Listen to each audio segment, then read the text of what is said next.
Hello friends, मेरा नाम है राहुल और मैं आप सभी का स्वागत करता हूं आपके अपने यूट्यूब चैनल स्टडी स्टूडियो में। फ्रेंड्स, आज मैं आपके लिए सभी एग्ज़ाम के लिए काफ़ी ज़्यादा इम्पोर्टेंट टॉपिक का नाम है संविधान के महत्वपूर्ण अनुच्छेद और इससे रिलेटेड 50 क्वेश्चंस इस वीडियो में आपके लिए लेके आया हूं। ठीक है, मैंने आपके लिए सभी क्वेश्चंस इम्पोर्टेंट लिए हैं। अगर आप किसी भी एग्ज़ाम की तैयारी कर रहे हैं तो ये वीडियो आपके लिए यूज़फुल होने वाला है। तो चलिए आइए वीडियो को स्टार्ट करते हैं। और आज का जो फर्स्ट क्वेश्चन है हमारे सामने वो है, भारतीय संविधान के किस अनुच्छेद में कहा गया है कि भारत राज्यों का संघ होगा। ठीक है, अच्छा क्वेश्चन है, इंपॉर्टेंट लगा लीजिए। एसएससी सीजन में पूछा जा चुका है दोस्तों क्वेश्चन ये। ठीक है, तो भारतीय संविधान के किस अनुच्छेद में कहा गया है कि भारत राज्यों का संघ होगा, तो ऑप्शन नंबर है इसका राइट आंसर होगा अनुच्छेद नंबर 1 में। ठीक है, चलिए आइए अगले क्वेश्चन चलते हैं। नेक्स्ट क्वेश्चन है हमारा, भारतीय संविधान का अनुच्छेद 2 किससे संबंधित है। ठीक है, किससे संबंधित है, ये थोड़ा संविधान गलत लिखा हुआ में आ गया, किससे संबंधित है। ठीक है ना, भारतीय संविधान का अनुच्छेद 2 किससे संबंधित है, तो ऑप्शन नंबर सी इसका राइट आंसर होगा नए राज्यों के प्रवेश और उनकी स्थापना से संबंधित है अनुच्छेद नंबर 2। ठीक है दोस्तों, चलिए अगले क्वेश्चन चलते हैं। और आज का जो नेक्स्ट क्वेश्चन है हमारा वो है, भारतीय संविधान का कौन सा अनुच्छेद नए राज्यों के गठन और मौजूदा राज्य के क्षेत्र, सीमाओं या नामों में परिवर्तन से संबंधित है। दोस्तों, इसको मैं आपको क्लियर कर देता हूँ। इसमें ये पूछा गया है कि एक तो नए राज्यों का जो गठन होता है, ठीक है, और जो मौजूदा राज्य होता है, जैसे कि दोस्तों एग्जाम्पल के लिए ले लेते हैं राजस्थान। ठीक है, अब राजस्थान के क्षेत्र में अगर सीमा में उसको बढ़ाना है या सीमा को घटाना है, ठीक है, या फिर नाम में परिवर्तन करना है, तो ये सभी जो है ये सभी कौन से अनुच्छेद के अंतर्गत किया जाता है, तो इसका होगा ऑप्शन नंबर 20 का राइट आंसर होगा अनुच्छेद नंबर 3 में। ठीक है, अनुच्छेद 3 में यह प्रावधान दिया गया है। ठीक है, आपको एक बार वो क्वेश्चन में आपको समझा देता हूँ। तो भारतीय संविधान का कौन सा अनुच्छेद नए राज्यों के गठन और मौजूदा राज्य के क्षेत्र, सीमाओं या फिर नामों में परिवर्तन से संबंधित है, तो अनुच्छेद नंबर 3 में ये सब प्रावधान दिए गए हैं। ठीक है दोस्तों, याद रखिएगा, ऑप्शन नंबर 20 का राइट आंसर हो जाएगा। ठीक है, तो चलिए हमारा नेक्स्ट क्वेश्चन है आज का, भारतीय संविधान के निम्नलिखित में से किस भाग में नागरिकता का वर्णन किया गया है। इंपॉर्टेंट लगा लेना दोस्तों इसको। ठीक है, एक बार आपस में पढ़ देता हूँ आपके लिए। भारतीय संविधान के निम्नलिखित में से किस भाग में नागरिकता का वर्णन किया गया है, तो दोस्तों इसका राइट आंसर होगा ऑप्शन नंबर डी, भाग नंबर 2 में। ठीक है, याद रखिएगा, भाग नंबर 2 नागरिकता से संबंधित है। ठीक है, चलिए अगले क्वेश्चन चलते हैं।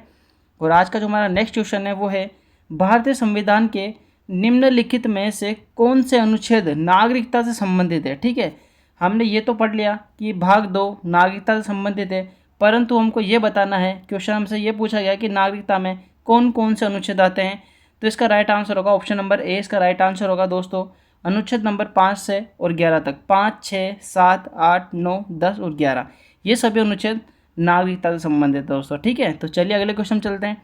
और आज का जो नेक्स्ट क्वेश्चन है हमारा वो है, कौन सा अनुच्छेद पाकिस्तान से भारत आने वाले व्यक्तियों के नागरिकता के अधिकार से संबंधित है। इंपॉर्टेंट लगा लेना दोस्तों, एक बार वापस समझिए आप, कौन सा अनुच्छेद पाकिस्तान से भारत आने वाले व्यक्तियों के नागरिकता के अधिकार से संबंधित है। ठीक है, तो इसका राइट आंसर होगा दोस्तों ऑप्शन नंबर बी, अनुच्छेद नंबर 6। ठीक है, अनुच्छेद नंबर 6 में ये प्रावधान दिया गया है कि जो भी लोग पाकिस्तान से भारत आएंगे उन्हें भारत की नागरिकता दी जाएगी। ठीक है ना, तो चलिए नेक्स्ट क्वेश्चन चलते हैं।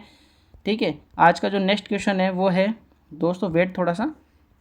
ठीक है, तो चलिए आज का जो नेक्स्ट क्वेश्चन है हमारा वो है, भारतीय संविधान का कौन सा भाग मूल अधिकारों से संबंधित है। ठीक है ना, भाग और अनुच्छेद में आपको थोड़ा सा याद रखना, थोड़ा कंफ्यूज नहीं होना आपको। ठीक है, तो भारतीय संविधान का कौन सा भाग मूल अधिकारों से संबंधित है, तो ऑप्शन नंबर सी, भाग नंबर 3। ठीक है, आपको पता होना चाहिए कि जो भाग नंबर 1 है, ठीक है, वो संघ और राज्यों से संबंधित है। जो भाग नंबर 2 है वो हमने पढ़ा है नागरिकता से संबंधित है।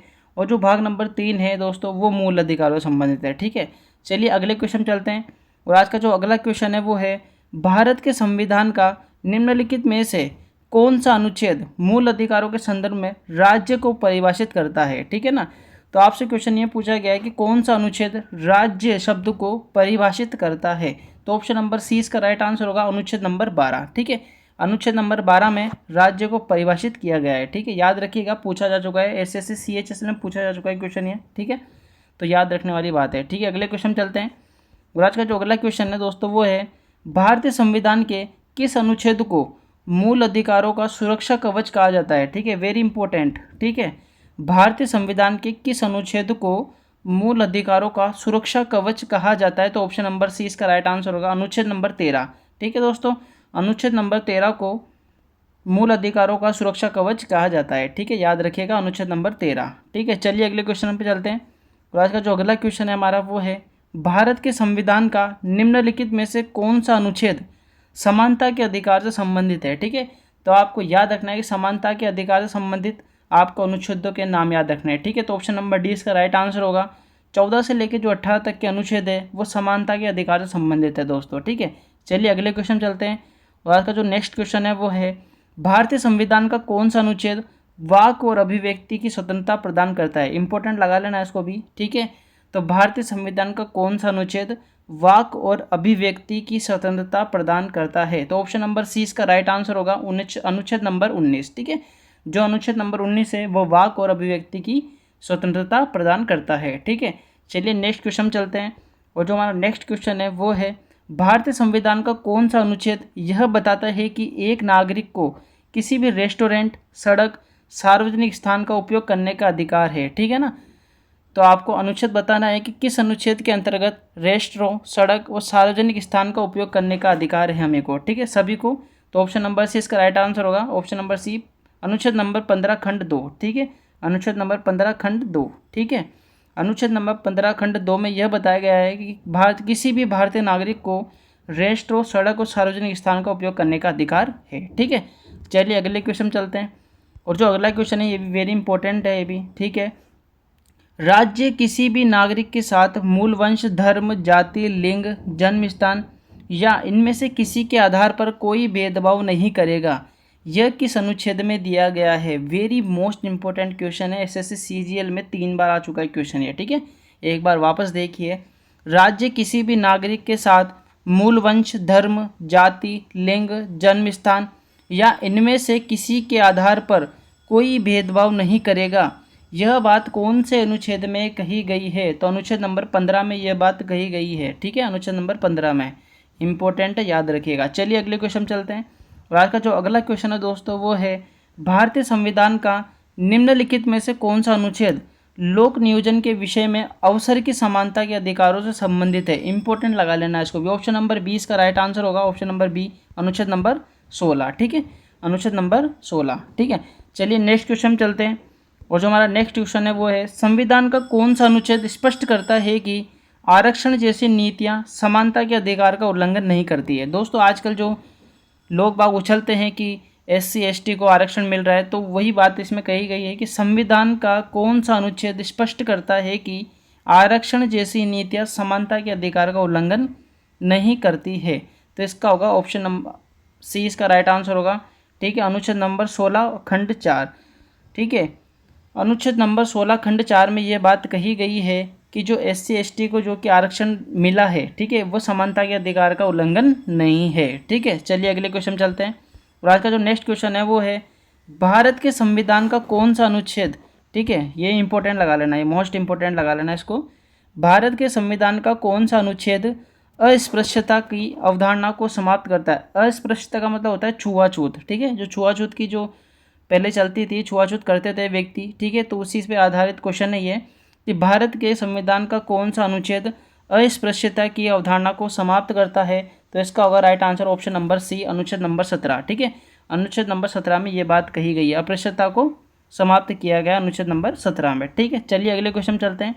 और आज का जो अगला क्वेश्चन है दोस्तों वो है, भारतीय संविधान के निम्नलिखित में से किस अनुच्छेद में सहकारी समितियों के गठन का उल्लेख है? वेरी इंपॉर्टेंट लगा लेना इसको भी। ठीक है, ये सभी क्वेश्चन प्रीवियस क्वेश्चन है दोस्तों, ठीक है ना, सारे पूछे जा चुके हैं, किसी रेलवे में, ग्रुप डी में, ठीक है, रेलवे ग्रुप डी में पूछा जा चुका है, एनटीपीसी में पूछा जा चुका है, एसएससी के सभी प्रीवियस क्वेश्चन में लेके आया हूँ, तो ध्यान से पढ़िए दोस्तों इसको, ठीक है ना। तो क्वेश्चन ये है कि भारतीय संविधान के निम्नलिखित में से किस अनुच्छेद में सहकारी समितियों के गठन का उल्लेख है? ठीक है, इंपॉर्टेंट लगाना, ऑप्शन नंबर ए इसका राइट आंसर होगा 19 खंड 1 में। ठीक है, 19 खंड 1 में ये बात कही गई है सहकारी समितियों के गठन की। ठीक है, चलिए अगले क्वेश्चन चलते हैं।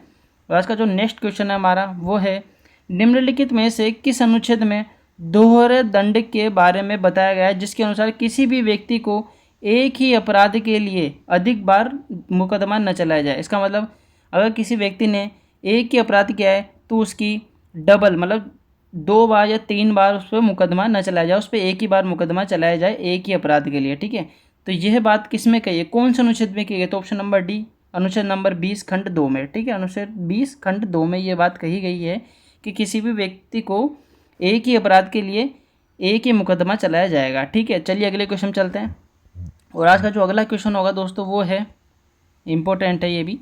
ठीक है, भारत के संविधान में अनुच्छेद 21A को निम्नलिखित में से किस वर्ष जोड़ा गया था। वेरी इंपॉर्टेंट लगा लेना इसको। ठीक है ना, भारत के संविधान में अनुच्छेद 21A को निम्नलिखित में से किस वर्ष जोड़ा गया था, तो ऑप्शन नंबर सी इसका राइट आंसर होगा 2002 में। ठीक है, 2002 में जोड़ा गया था आर्टिकल नंबर 21A को। ठीक है, याद रखिएगा। चलिए अगले क्वेश्चन चलते हैं। जो आज का नेक्स्ट क्वेश्चन है हमारा वो है, ठीक है, आ रहे समझ में दोस्तों। अगर क्वेश्चन आपको समझ में आ रहे हैं और अच्छे लग रहे हैं तो वीडियो को अभी के अभी लाइक जरूर कर देगा और चैनल को सब्सक्राइब जरूर कर दीजिएगा। ठीक है ना, चलिए हमारा 20 नंबर का जो क्वेश्चन है वो है, भारतीय संविधान का निम्नलिखित में से कौन सा अनुच्छेद जबरन श्रम को प्रतिबंधित करता है और शोषण को रोकता है। ठीक है ना, एक बार वापस पढ़ देता हूँ, मैं आपके लिए क्लियर कर देता हूँ। भारतीय संविधान का निम्नलिखित में से कौन सा अनुच्छेद जबरन श्रम मतलब जबरदस्ती मजदूरी कराना को प्रतिबंधित करता है और शोषण को रोकता है। अच्छा क्वेश्चन है दोस्तों, तो इसका राइट आंसर होगा ऑप्शन नंबर 20 का राइट आंसर होगा अनुच्छेद नंबर 23। ठीक है, अनुच्छेद नंबर 23 में शोषण का विरोध है। ठीक है, चलिए अगले क्वेश्चन चलते हैं। और जो आज का नेक्स्ट क्वेश्चन है वो है, धार्मिक कार्यों के प्रबंधन की स्वतंत्रता किस अनुच्छेद में दी गई है। ठीक है, धार्मिक कार्य जैसे कि भंडारा वंडारा करवाना, रैली निकालना, ये सभी धार्मिक कार्यों के प्रबंधन की स्वतंत्रता किस अनुच्छेद में दी गई है। अच्छा क्वेश्चन ने पूछा जाता है, ऑप्शन नंबर 20 का राइट आंसर होगा अनुच्छेद नंबर 26 में। ठीक है, अनुच्छेद नंबर 26 में ये सभी स्वतंत्रता दी गई है धार्मिक कार्य करने के लिए। ठीक है, चलिए अगले क्वेश्चन चलते हैं।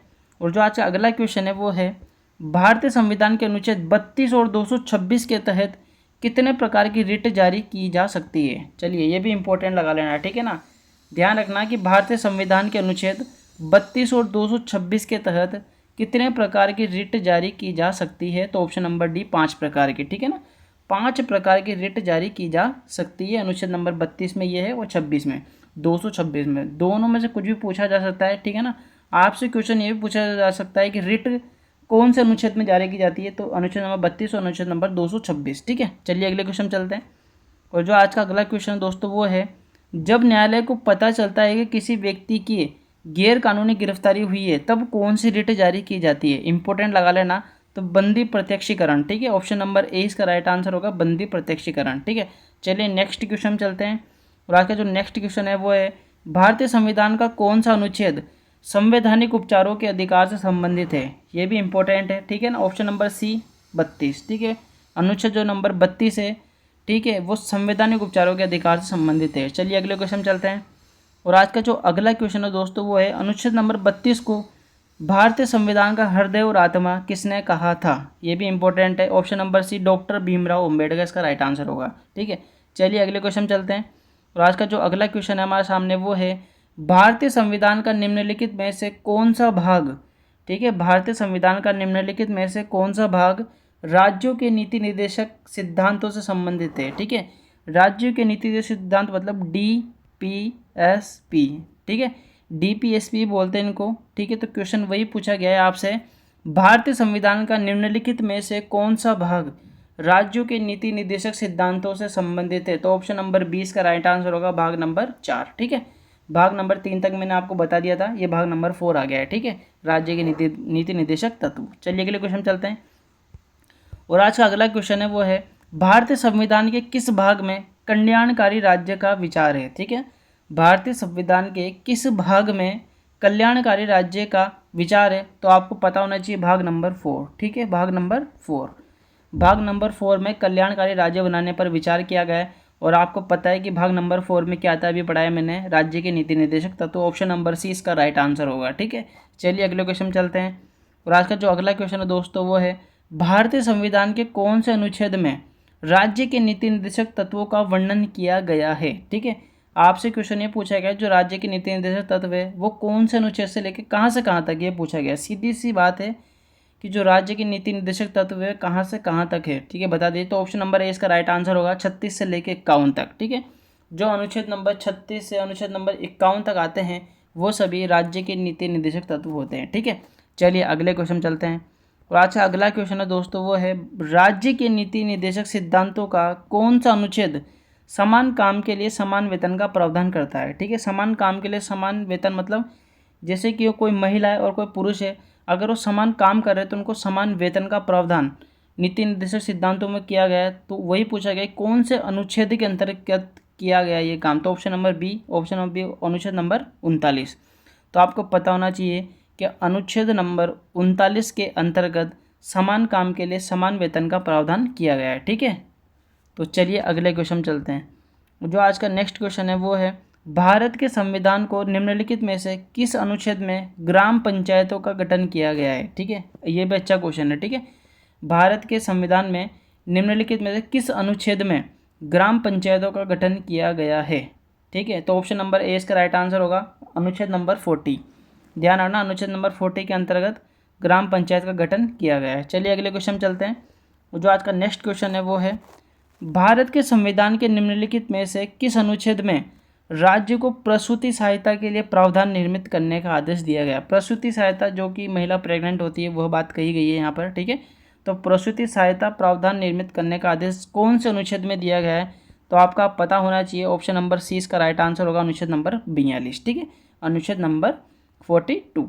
चलिए अगले क्वेश्चन चलते हैं। जो आज का नेक्स्ट क्वेश्चन है हमारा वो है भारतीय संविधान के निम्नलिखित में से कौन सा अनुच्छेद पोषण स्तर को बढ़ाने के लिए प्रबंधन करता है, ठीक है। तो कौन सा अनुच्छेद पोषण स्तर को बढ़ाने के लिए प्रबंधन करता है। तो ऑप्शन नंबर 20 का राइट आंसर होगा अनुच्छेद नंबर 42, ठीक है। अच्छा क्वेश्चन है, याद रखिएगा। चलिए अगले क्वेश्चन चलते हैं। और जो आज का अगला क्वेश्चन है दोस्तों वो है भारतीय संविधान का कौन सा अनुच्छेद कार्यपालिका को न्यायपालिका से अलग करता है। और एसएससी में अभी तक का रिकॉर्ड है, ये सभी एग्जाम में पूछा जाएगा, चाहे एमटीएस हो, सीएचएसएल हो, सीपी हो, सीजीएल हो, जीडी हो, सब में ये क्वेश्चन आ चुका है। भारतीय संविधान का कौन सा अनुच्छेद कार्यपालिका को न्यायपालिका से अलग करता है। तो इसका आंसर होगा ऑप्शन नंबर सी अनुच्छेद नंबर 50, ठीक है ना। अच्छा क्वेश्चन है, याद रखिएगा। चलिए अगले क्वेश्चन चलते हैं। और आज का जो अगला क्वेश्चन है दोस्तों वो है भारत के संविधान का कौन सा अनुच्छेद अंतर्राष्ट्रीय शांति और सुरक्षा को बढ़ावा देने से संबंधित है, ठीक है। तो कौन सा अनुच्छेद अंतर्राष्ट्रीय शांति और सुरक्षा को बढ़ावा देने से संबंधित है, आपको ये बताना है। तो ऑप्शन नंबर डी इसका राइट आंसर होगा अनुच्छेद नंबर 51, ठीक है। चलिए अगले क्वेश्चन चलते हैं। और आज का जो अगला क्वेश्चन है दोस्तों वो है भारतीय संविधान के राज्य के नीति निर्देशक सिद्धांत की श्रेणी में निम्नलिखित में से किसे शामिल नहीं किया गया है, ठीक है। किसे शामिल नहीं किया गया है आपसे क्वेश्चन में पूछा गया है। तो ऑप्शन नंबर है नेहरूवाद, ठीक है। तो समाजवादी भी जो समाजवादी, उदारवादी और गांधीवादी ये तीनों राज्य के नीति निर्देशक सिद्धांतों की श्रेणी में शामिल किए गए हैं। और जो नेहरूवादी है ये शामिल नहीं किया गया है, याद रखिएगा, ये भी इम्पोर्टेंट पूछा जाता है क्वेश्चन ये भी, ठीक है। चलिए अगले क्वेश्चन चलते हैं। और आज का जो अगला क्वेश्चन है दोस्तों वो है भारतीय संविधान में मूल कर्तव्य को किसकी सिफारिश पर शामिल किया गया था। अच्छा क्वेश्चन, ठीक है, और वेरी इंपॉर्टेंट, सीजीएल मेंस में पूछा चुका है क्वेश्चन ये। भारतीय संविधान में मूल कर्तव्य को किसकी सिफारिश पर शामिल किया गया था। तो सरदार स्वर्ण सिंह समिति, ऑप्शन नंबर डी इसका राइट आंसर होगा, ठीक है। चलिए नेक्स्ट क्वेश्चन चलते हैं। और जो हमारा नेक्स्ट क्वेश्चन है आज का वो है निम्नलिखित में से किस अनुच्छेद में यह प्रावधान है कि सभी भारतीयों को भारतीय राष्ट्र ध्वज और भारतीय राष्ट्रगान के प्रति सम्मान दिखाना चाहिए। ये भी अच्छा क्वेश्चन है, ऑप्शन नंबर सी इसका राइट आंसर होगा अनुच्छेद नंबर 51A में, ठीक है, 51A के बी ए में, ठीक है, 51A के बी ए में, याद रखना, ठीक है ना। चलिए नेक्स्ट क्वेश्चन चलते हैं। वो जो हमारा नेक्स्ट क्वेश्चन है वो है भारतीय संविधान के किस अनुच्छेद के अनुसार राष्ट्रपति निर्वाचन में 35 वर्ष की आयु का निर्धारण किया गया है। आपसे क्वेश्चन ये पूछा गया है कि जो राष्ट्रपति बनने के लिए 35 वर्ष की आयु होना चाहिए, तो यह निर्धारण कौन से अनुच्छेद से लिया गया है या फिर कौन से अनुच्छेद में है, ठीक है, क्वेश्चन ये पूछा गया है। तो ऑप्शन नंबर ए इसका राइट आंसर होगा 58, ठीक है। अनुच्छेद नंबर 51 में 58 सॉरी अनुच्छेद नंबर 58 में यह प्रावधान किया गया है कि जो राष्ट्रपति निर्वाचन में 35 वर्ष की आयु होनी चाहिए, ठीक है। चलिए अगले क्वेश्चन चलते हैं। और आज का जो नेक्स्ट क्वेश्चन है हमारा वो है भारतीय संविधान के निम्नलिखित में से कौन से अनुच्छेद क्रमशः राष्ट्रपति और उपराष्ट्रपति द्वारा शपथ या प्रतिज्ञा से संबंधित है। ये भी अच्छा क्वेश्चन है। क्वेश्चन आपसे पूछा गया है कि कौन सा अनुच्छेद राष्ट्रपति और उपराष्ट्रपति द्वारा शपथ और प्रतिज्ञा से संबंधित है। अच्छा क्वेश्चन। ऑप्शन नंबर सी इसका राइट आंसर होगा। ठीक है, अनुच्छेद नंबर 60 और 69। ठीक है, अनुच्छेद नंबर 60 और 69 जो कि राष्ट्रपति और उपराष्ट्रपति की शपथ से संबंधित है। ठीक है, चलिए अगले क्वेश्चन चलते हैं। और आज का जो अगला क्वेश्चन है दोस्तों वो है, भारतीय संविधान के निम्नलिखित में से किस अनुच्छेद में भारत के राष्ट्रपति पर महाभियोग की प्रक्रिया का उल्लेख है। वेरी इंपॉर्टेंट, ये भी मेंस में पूछा जा चुका है, सीजीएल मेंस में, कि भारतीय संविधान के निम्नलिखित में से किस अनुच्छेद में भारत के राष्ट्रपति पर महाभियोग की प्रक्रिया का उल्लेख है। तो ऑप्शन नंबर डी इसका राइट आंसर होगा। आर्टिकल नंबर 61 में ये प्रक्रिया है। ठीक है ना, आर्टिकल नंबर 61 में भारत के राष्ट्रपति पर महाभियोग की प्रक्रिया का उल्लेख है। ठीक है, चलिए नेक्स्ट क्वेश्चन चलते हैं। और आज का जो नेक्स्ट क्वेश्चन है वो है, भारतीय संविधान के निम्नलिखित में से कौन सा अनुच्छेद भारतीय संविधान के भाग 5 से संबंधित है। चलिए, भाग नंबर 4 तक हमने पढ़ लिया है। भाग नंबर 4 में हमने पढ़ा था डीपीएसपी। ठीक है, राज्य की नीति निर्देश तत्व पढ़े थे हमने भाग 4 में।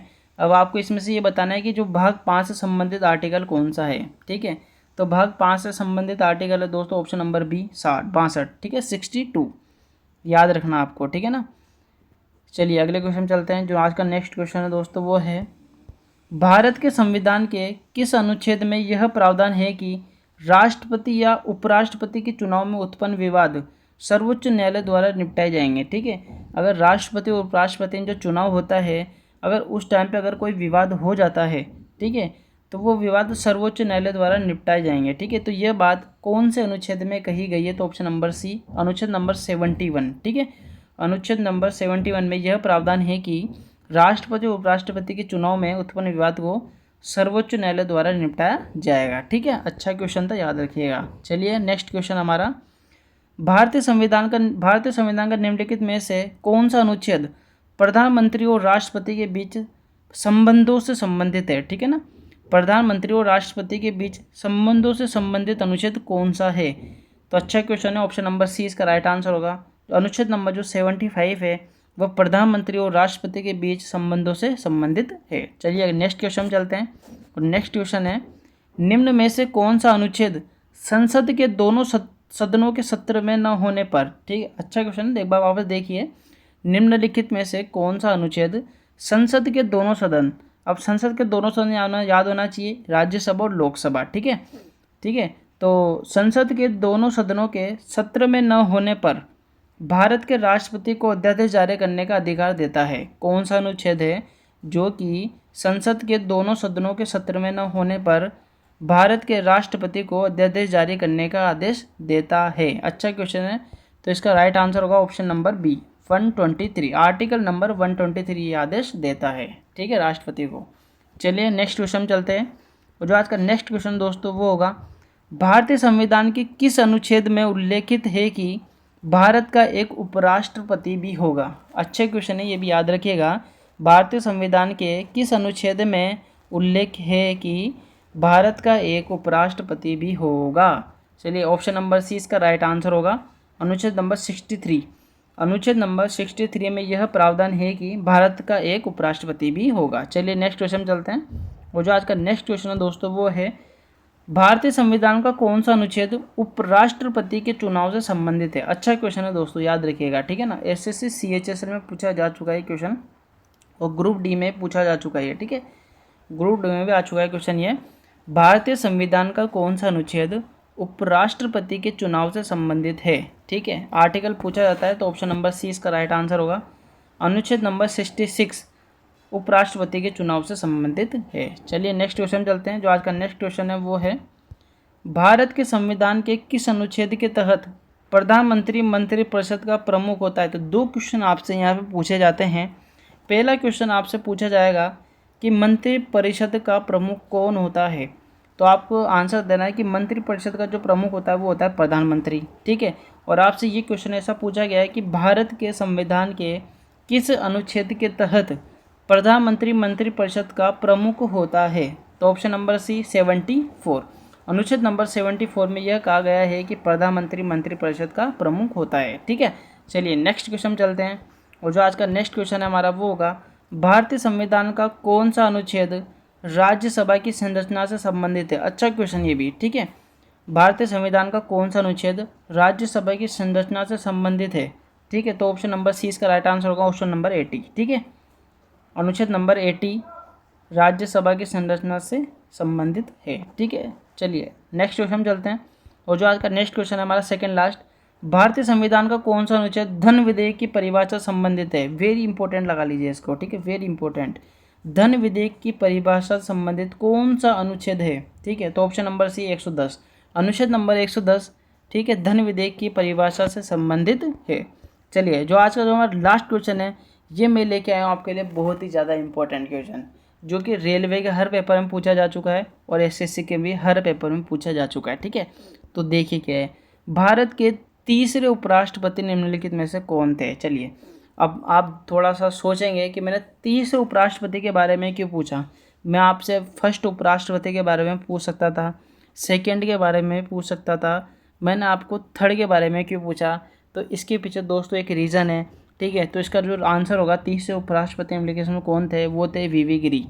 ठीक है, आपको याद रखना है कि जो वीवी गिरी थे वो भारत के तीसरे उपराष्ट्रपति, और एक बात आपको और याद रखनी है, तीसरे उपराष्ट्रपति होने के साथ साथ ये चौथे राष्ट्रपति भी बने थे। ठीक है, तीसरे उपराष्ट्रपति तथा चौथे राष्ट्रपति भी बने थे। ठीक है, राष्ट्रपति बने थे। ठीक है, याद रखना आपको बात। ठीक है, और यह एकमात्र, मेरी बात सुनना ध्यान से सुनिए आप। ठीक है, ठीक है, वीवी गिरी एकमात्र व्यक्ति थे जो कि राष्ट्रपति और उपराष्ट्रपति दोनों बने थे। ठीक है, इसलिए मैं ये क्वेश्चन आपके लिए लेके आया हूँ। ठीक है, इसलिए आप इसको भूलिएगा मत।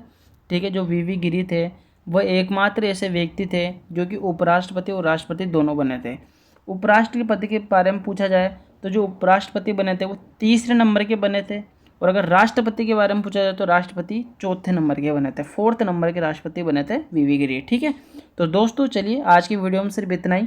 Thank you. अगर आपको वीडियो अच्छी लगी हो तो वीडियो को लाइक, चैनल को सब्सक्राइब जरूर करिएगा। ठीक है, 50 लाइक का मैं टारगेट रखता हूँ इस वीडियो पे। ठीक है, और 1 के व्यूज़ होने चाहिए, इसके लिए आप वीडियो को शेयर जरूर करिएगा। ठीक है, तो चलिए दोस्तों आज की वीडियो में सिर्फ इतना ही, मिलते हैं इसके पार्ट 2 में।